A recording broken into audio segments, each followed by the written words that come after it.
Hi everyone. Today we would like to discuss the unspoken elephant in the room. Depression. A serious mental health problem that has been silently affecting thousands of individuals. Depression is characterized by ongoing feelings of sadness, hopelessness, and disinterest in daily activities and can disrupt everyday life and relationships. Identifying and understanding this illness is important to give support for those who need it. Let's jump right into the topic. The symptoms of this mental disorder may appear differently in each person and can range from mild to severe.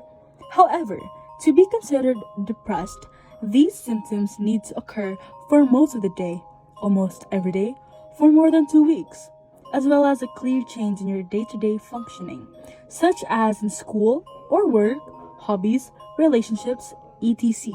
The symptoms include feeling sad, irritable, empty, and hopeless, losing interest or enjoyment in activities you once loved, a considerable change in appetite, getting little or too much sleep, decreased energy or increased tiredness or fatigue, a strong sense of guilt or worthlessness, thoughts of death and suicidal thoughts or attempts, difficulty thinking, concentrating, remembering, and/or difficulty making small decisions, increase in purposeless physical activity, such as the inability to sit still and pacing, or noticeably slowed movements or speech. Depression results from the complex interaction of biological, environmental, and genetic factors. It is also seen as a genetic predilection, with certain gene variants associated with the condition. It means having parents and grandparents with depression increases your risk of being depressed, but a family history is not in any way a guarantee will actually suffer. So it is clear genes are only the minor part here. Biological factors also play a role, including neurochemical imbalances and hormonal changes that disrupt mood regulation. The environmental side is particularly well illustrated with respect to stress. Traumatic or stressful life experiences, especially early in one's life, can multiply the risk of depression. These traumatic events, like abuse and major losses, create scars that can last a lifetime. Studies with young adults suggest that the risk is also increased by family mental illness, experiences of bullying during childhood and adolescence, establishing a cycle that can bleed into adulthood. Since brain chemistry may be a part of the cause of an individual's depression, antidepressants may be recommended by your psychiatrist or healthcare professional to treat depression. These medications are not addictive and are neither sedative, uppers, nor tranquilizers. Antidepressants may help with some improvement within the first 1 or 2 weeks of use, but complete improvement may not be seen for 2 to 3 months. If one feels little to no improvement after several weeks, their psychiatrist or healthcare professional might suggest adjusting the dose, adding a new medication, or switching completely to a different antidepressant. In some situations, other classes of psychiatric medications may be helpful. Another way of treating depression is self-help and coping. For many people, regular exercise, receiving enough quality sleep regularly, eating healthy, and avoiding alcohol and drugs assist in creating positive emotions and may help reduce depression. Psychotherapy or talk therapy is also often recommended. One of the most common forms of this would be CBT, cognitive behavioral therapy, which is shown to be an effective way of treating depression.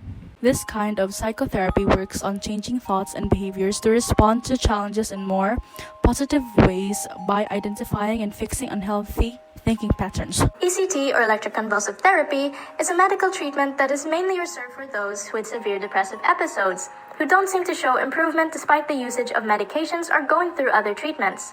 Despite the fact that it's mostly reserved for them, it isn't really a last resort treatment and is actually quite effective as a mainstream. It's a procedure performed under anesthesia in which the brain is electrically stimulated, purposely causing a brief seizure. It is usually handled by a group of trained medical professionals, a psychiatrist, an anesthesiologist, and a nurse or physician assistant. Different types of therapy can help manage depression. Cognitive, behavioral, and cognitive behavioral therapies focus on how your thoughts and behaviors contribute to depression, teaching you to challenge negative beliefs and develop healthier responses. Interpersonal therapy examines how your relationships impact your mood, helping you identify and change unhealthy behaviors. Psychodynamic therapy delves into unconscious motivations and past traumas that may affect your current feelings. Individual counseling provides one-on-one support from a licensed professional, offering insights into your depression and strategies to manage stress and prevent relapse.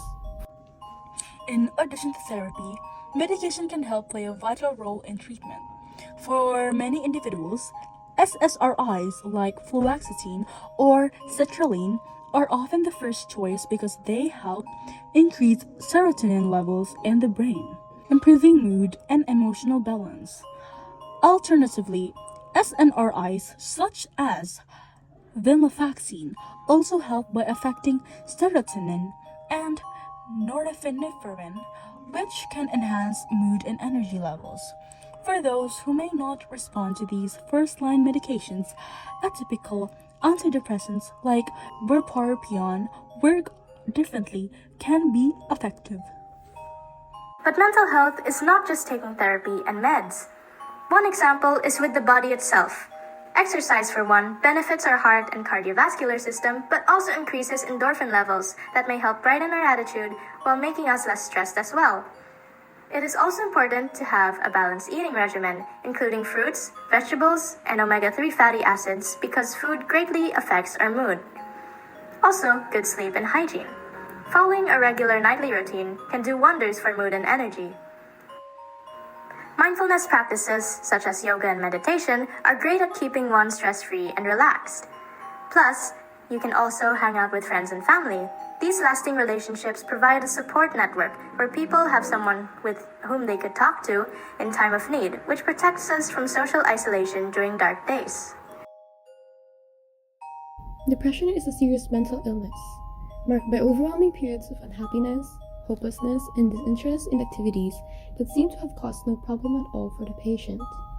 It causes considerable disruption in many people's work, social, and general life. So knowing as much as possible about its symptoms, causes, and treatment options would help immensely when counseling those afflicted and nudging them in the direction of seeking professional assistance.